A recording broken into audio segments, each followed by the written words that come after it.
रक्त बीज वध।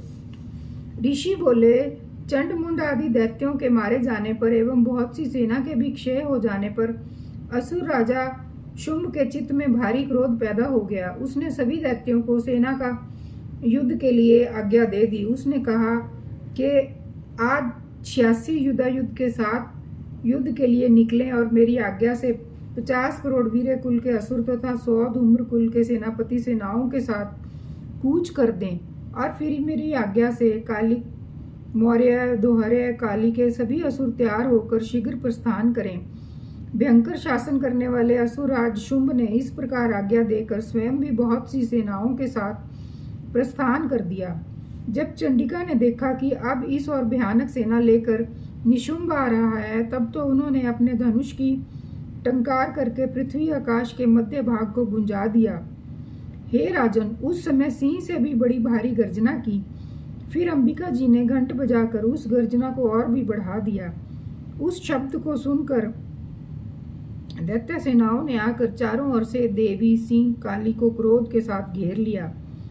इसी अवसर के मध्य में हे राजन, दैत्यों के नाश के लिए तथा देवताओं की वृद्धि के लिए अत्यंत बल एवं पराक्रम से संपन्न होकर ब्रह्मा विष्णु शिव कार्तिकेय स्वामी इंद्र आदि देवताओं की शक्तियां उन्हीं के शरीरों से निकलकर उन्हीं वस्तुओं से संपन्न होकर वे देवता शक्ति वही रूप धारण कर दैत्यों के साथ युद्ध करने आ गईं।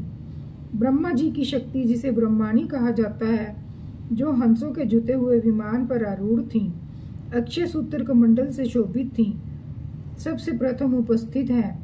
जो हंसों से जुते हुए विमान पर आरूढ़ थी,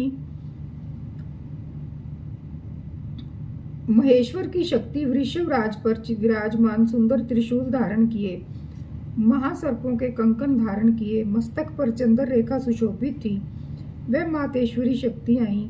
कार्तिक स्वामी की शक्ति हाथ में शक्ति लिए मोर पर आरूढ़ ग्रह रूपिणी कुमारी अंबिका शक्ति दैत्यों से युद्ध करने आई। वैसे ही विष्णु की शक्ति गरुड़ पर सवार होकर शंख चक्र गदा शार्ंग एवं खड्ग हाथ में लिए वहां वैष्णवी शक्ति आ गई। यज्ञ वराह का विचित्र रूप धारण करने वाले विष्णु की वराह शक्ति वैसा ही शरीर धारण करके वहां आई।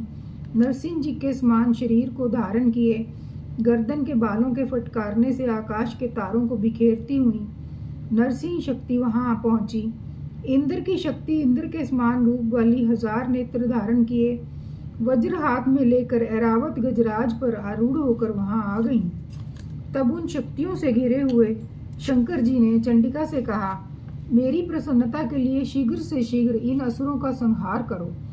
तब देवी के शरीर से अत्यंत भयानक सैकड़ों गिरडियों की भांति हूं करती हुई बड़ी चंडिका शक्ति प्रकट हो गई।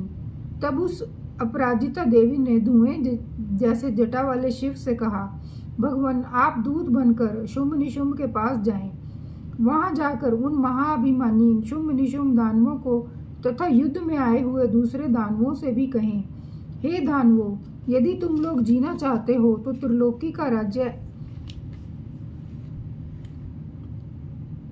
इंद्र प्राप्त करे, सभी देवता यज्ञ भाग पाएं और तुम लोग पाताल में चले जाओ।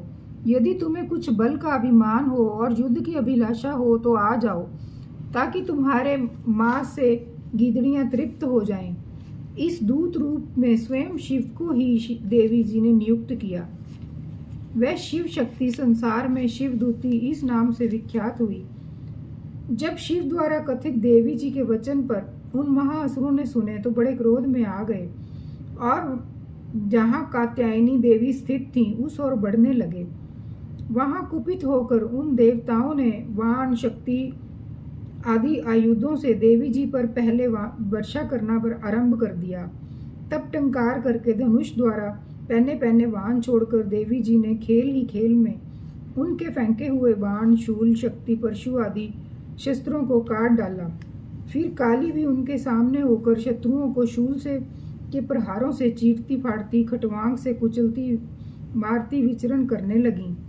इधर ब्रह्माणी शक्ति भी जिस ओर दौड़ती उसी ओर अपने कमंडल का जल छिड़क देती, जिससे शत्रुओं का पराक्रम एवं तेज नष्ट होता जा रहा था। महेश्वरी शक्ति ने त्रिशूल द्वारा, वैष्णवी शक्ति ने चक्र द्वारा और कुमारी शक्ति ने शक्ति द्वारा उन दैत्यों का क्षय करना आरंभ कर दिया। इंद्री शक्ति के वज्र गिराने से सैकड़ों दैत्य दानव विदीर्ण होकर रुधिर के पतनाले बहाते हुए पृथ्वी पर गिरने लगे। बाराही शक्ति ने तो कुछ एक को तुंड प्रहार से मार गिराया। कितने दैत्यों की छातियां अपने दाढ़ों के अग्रभाग से चीर डाली। बारह मूर्ति ने चक्र द्वारा बहुत से दैत्य चीड़ फाड़ डाले। कितने दैत्य शिव दूती के कठोर अट्ठास से भयभीत होकर पृथ्वी पर गिरते गए, फिर उन्हें वह खाती गईं। इस प्रकार अत्यंत कुपित होकर अनेक उपायों द्वारा बड़े बड़े दैत्यों को मारते हुए मातृगण को देखकर देव शत्रुओं के सैनिक भागने लगे। उन दैत्यों को मातृगण से पीड़ित होकर भागते हुए देखकर क्रुद्ध महाअसुर रक्त बीज युद्ध करने के लिए आ गया। रक्त बीज के वज्र में शरीर से एक भी रुधिर बिंदु जब धरती पर गिरता, तब उसके समान बलवान दूसरा असुर पैदा हो जाता। उस महाअसुर ने आकर इंद्र शक्ति के साथ युद्ध किया। तब इंद्री शक्ति ने अपने वज्र के द्वारा रक्त बीज की ताड़ना की। वज्र के लगते ही उसके शरीर से बहुत से योद्धा पैदा हो गए, जिनका रूप पराक्रम रक्त बीज के समान था। जितनी भी रक्त की बूंदें शरीर से गिरती, उनके उतने ही सदृश बलवीर प्रकर्मी पुरुष उत्पन्न हो गए। वे रक्त से उत्पन्न हुए पुरुष भी अत्यंत भयानक अस्त्र शस्त्र से सुसज्जित होकर मातृगणों के साथ लड़ने लगे। फिर इंद्री ने वज्र से उसका सिर क्षत विक्षत कर दिया। उससे रिदुर बह उठा। तब हजारों पुरुष उस रुधिर से पैदा हो गए। वैष्णवी के चक्र से क्षत्र होने पर उसके शरीर से ज्यों ही रुधिर स्राव हुआ, उससे हजारों उसी के समान महाअसुर पैदा हो गए, जिनसे संपूर्ण जगत भर गया। कुमारी ने शक्ति से उसे मारा। बराही ने तलवार से, महेश्वरी ने महाअसुर रक्त बीज का त्रिशूल से हनन किया। उस दैत्य ने भी गदा द्वारा सभी मातृगणों का पृथक पृथक मारा। उस समय रक्त बीज बड़े क्रोध से समाविष्ट था।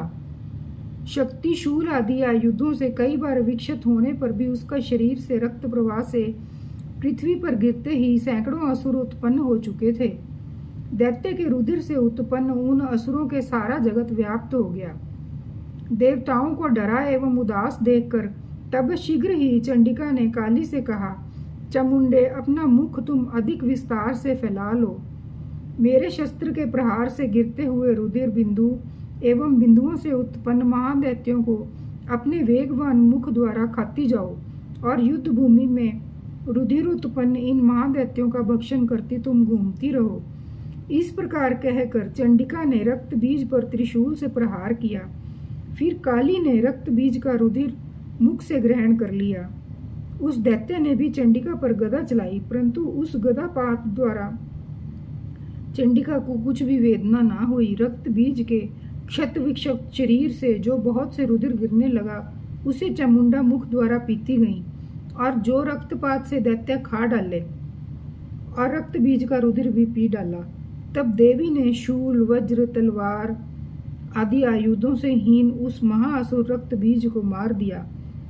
शस्त्र समूहों से आहत होकर वह पृथ्वी पर गिर पड़ा। हे राजन, रुधिर तो उसका चामुंडा ने पी ही लिया था। उसकी मृत्यु होने पर देवता परम प्रसन्न हुए। मातृगण उसके रुधिर पान के मद से उन्मत्त होकर नृत्य करने लगी।